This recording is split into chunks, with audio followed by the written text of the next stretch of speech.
Hi welcome to everyone. ഇന്ന് നമ്മൾ discuss ചെയ്യാൻ പോകുന്നത് എങ്ങനെ ശരിയായ രീതിയിൽ ഹാഷ്ടാഗ് കൊടുക്കാം.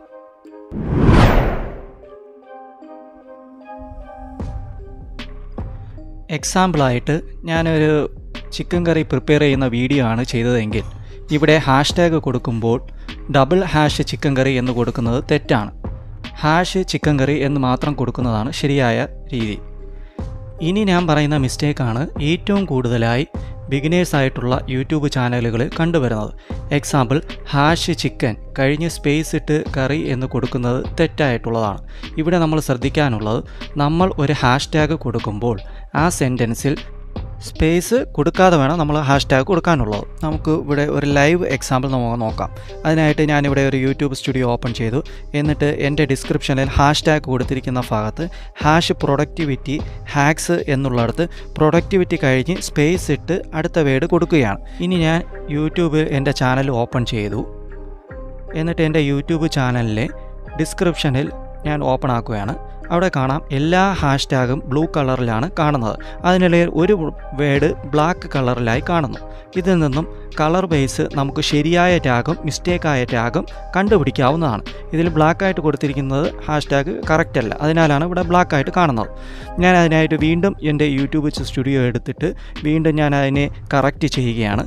എന്നിട്ട് ഇനിയും ഞാൻ യൂട്യൂബ് ഓപ്പൺ ചെയ്ത് നോക്കുമ്പോൾ നമുക്കിപ്പം കാണാം എല്ലാ ഹാഷ്ടാഗുകളും ബ്ലൂ കളറിലായി കാണുന്നതാണ്. ഇങ്ങനെ ശരിയായ ഹാഷ്ടാഗ് കളർ ബേസ് നമുക്ക് പെട്ടെന്ന് കണ്ടെത്താവുന്നതാണ്. ചില യൂട്യൂബ് ചാനലുകളിൽ നമ്മൾ കണ്ടുവരുന്നതാണ് 25-30 ഹാഷ്ടാഗുകൾ. അപ്പോൾ നമുക്കൊരു ഡൗട്ട് തോന്നാം, എത്ര ഹാഷ്ടാഗുകളാണ് നമുക്ക് യൂട്യൂബ് ചാനൽ കൊണ്ടുവരാവുന്നത്? അതിനായിട്ട് നമ്മൾ ഗൂഗിളിൽ ഒന്ന് സെർച്ച് ചെയ്ത് നോക്കുക. ഇവിടെ നമുക്ക് കിട്ടിയിരിക്കുന്ന ഡേറ്റ അനലൈസിൻ്റെ വെച്ചിട്ട് നമുക്ക് നോക്കാം. അതായത് 15 ഹാഷ്ടാഗ് വരെ നമുക്ക് കൊടുക്കാവുന്നതാണ്. അതിൽ കൂടുതൽ ഹാഷ്ടാഗുകൾ കൊടുത്തു കഴിഞ്ഞാൽ നമുക്ക് ഗുണത്തേക്കാളേറെ ദോഷമായിട്ടേ വരികയുള്ളൂ. അടുത്ത മിസ്റ്റേക്കാണ് നമ്മുടെ വീഡിയോയുമായിട്ട് ബന്ധമില്ലാത്ത ഹാഷ്ടാഗുകൾ യൂസ് ചെയ്യുന്നത്. എക്സാമ്പിളായിട്ട് ഞാനിവിടെ ആപ്സ് വർക്കൗട്ടുമായിട്ട് ബന്ധപ്പെട്ടുള്ള വീഡിയോ ആണ് ചെയ്തത്. എന്നിട്ട് ഞാനവിടെ ഹാഷ്ടാഗ് ട്രാവൽ എന്ന് പറഞ്ഞുകൊണ്ടുള്ള ടാഗ് കൊടുത്തു കഴിഞ്ഞാൽ അവിടെ അത് മിസ്റ്റേക്കാണ്. അവിടെ എൻ്റെ വീഡിയോയ്ക്ക് അത് നെഗറ്റീവായിട്ട് ബാധിക്കുന്നതാണ്. അടുത്തതായി നമ്മൾ നോക്കുന്നത്, ഹാഷ്ടാഗുകൾ നമ്മൾ കൊടുത്തതിന് ശേഷം ആ വീഡിയോയ്ക്ക് എന്തെങ്കിലും ഗ്രോത്ത് ഉണ്ടോ എന്ന് യൂട്യൂബ് സ്റ്റുഡിയോയുടെ ഗ്രാഫുകളുടെ അടിസ്ഥാനത്തിൽ നമുക്ക് പരിശോധിക്കാവുന്നതാണ്. എന്നിട്ട് അതിൽ എന്തെങ്കിലും മാറ്റങ്ങൾ കൊണ്ടുവരണമെങ്കിൽ നമുക്കതിൽ മാറ്റങ്ങൾ കൊണ്ടുവരാവുന്നതാണ്. പലപ്പോഴും നമ്മൾ ലോങ് ആയിട്ടുള്ള ഹാഷ്ടാഗുകൾ കാര്യമായി എടുക്കാറില്ല.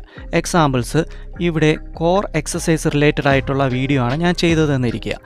ഇവിടെ ഹാഷ് എക്സസൈസ് അല്ലെങ്കിൽ ഹാഷ് ഫിറ്റ്നസ് എന്നിങ്ങനെയുള്ള ടാഗുകൾക്ക് പകരമായി hash abs exercise for flat stomach അല്ലെങ്കിൽ hash core workout for beginners എന്നിങ്ങനെയുള്ള ടാഗുകൾ കൊടുക്കുന്നത് മുഖേന നമുക്ക് ടാർഗറ്റ് ആയിട്ടുള്ള ഓഡിയൻസിലേക്ക് നമ്മുടെ വീഡിയോയെ എത്തിക്കാൻ കഴിയുന്നതാണ്. അപ്പോൾ ഈ വീഡിയോ നിങ്ങൾക്ക് ഉപകാരപ്പെട്ടെങ്കിൽ മറ്റുള്ളവർക്ക് കൂടി ഉപകാരപ്രദമാവുന്നതിന് ഷെയർ ചെയ്ത് കൊടുക്കുക. ലൈക്കും സബ്സ്ക്രൈബ് ചെയ്യാനും നോട്ടിഫിക്കേഷൻ എനേബിൾ ചെയ്യാനും നിങ്ങൾ മറന്നു പോകരുത്. എല്ലാം ചെയ്യുക. Okay, thank you, by.